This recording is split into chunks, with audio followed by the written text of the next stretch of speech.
आज आपण पारंपरिक पद्धतीने सांडग्याची रेसिपी बघणार आहोत। आज मी इथे मुगाच्या डाळीचे आणि मेथीचे सांडगे बनवणार आहे। चला तर मग रेसिपीला सुरुवात करूया। हे सांडगे बनवण्यासाठी इथे मी साली सकट मुगाची डाळ घेतलेली आहे। 1 किलो डाळ घेतलेली आहे।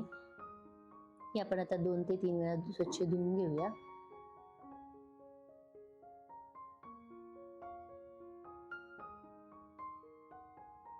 धुवून झाल्यानंतर त्याच्यामध्ये पाणी ओतून आपण रात्रभर भिजत ठेवूया। बघा सकाळी बघा मस्त डाळ अशी आपली फुललेली आहे, भिजलेली आहे। आता ही आपण एका टोपामध्ये काढून घेऊया आणि त्याच्यामध्ये भरपूर पाणी ओतून चांगली चोळून त्याच्यातली आपण जेवढी निघेल तेवढी साल काढून घेऊया। साल काढून झाल्यानंतर ती एका चाळणीमध्ये आपण काढून घ्यायची, म्हणजे त्यातलं पूर्णपणे पाणी आपण इथे काढून घ्यायचं आहे। त्यानंतर एका मिक्सरच्या भांड्यामध्ये 1 वाटी लसूण, मूठभर मेथी आणि चवीप्रमाणे मीठ घालून मिक्सरला चांगली पेस्ट करून घेऊया। ती एका भांड्यामध्ये काढून घेऊया आणि त्याच मिक्सरच्या भांड्यामध्ये थोडी थोडी डाळ घालून आपण जाडसर वाटून घ्यायची आहे।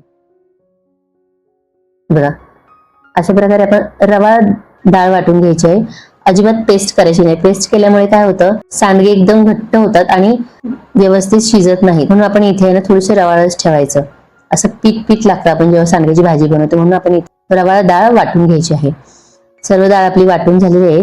त्यानंतर त्याच्यामध्ये आपण 2 चमचे मिरची पावडर घालूया आणि व्यवस्थित सगळं मिक्स करून घेऊया। तुम्हाला जास्त तिखट हवं असेल तर थोडी जास्त घातली तरी चालेल, पण गरज नाही, कारण की आपण जेव्हा भाजी बनवतो तेव्हा त्याच्यामध्ये तिखट घालतो, त्यामुळे थोडीशी मिरची पावडर घालायची। त्यानंतर हाताने आपण याचे कागदावरती छोटे छोटे सांडगे घालूया। जेवढे छोटे घालणार तेवढे छोटे घालायचे, कारण की शिजल्यानंतर हा सांडगा फुलतो। मुगाची डाळीचे असल्यामुळे भरपूर फुलतो तो, म्हणून छोटे छोटे आपण इथे सांडगे घालायचे। जर तुम्हाला हाताने नसेल घालायचे तरी आपण पायपिंगच्या बॅगेमध्ये घेऊन पुढे थोडासा कट मारून अगदी छोटे छोटे ह्याने पण सुद्धा सांडगे घालून घेऊ शकतो आणि पटपट होतात। हातापेक्षा प्लास्टिकच्या बॅगने, तुमच्याकडे पायपिंग बॅग नसेल तर तुम्ही प्लास्टिकच्या बॅगेचे पण असा वापर करू शकता। बघा किती सुंदर सांडगे घातले जातात। सर्व आपले सांडगे घालून झालेले आहेत। आता हे आपण 2 ते 3 दिवस कडक उन्हात चांगले वाळवून घ्यायचे आहेत। बघा मस्त असे आपले सांडगे वाळलेले आहेत।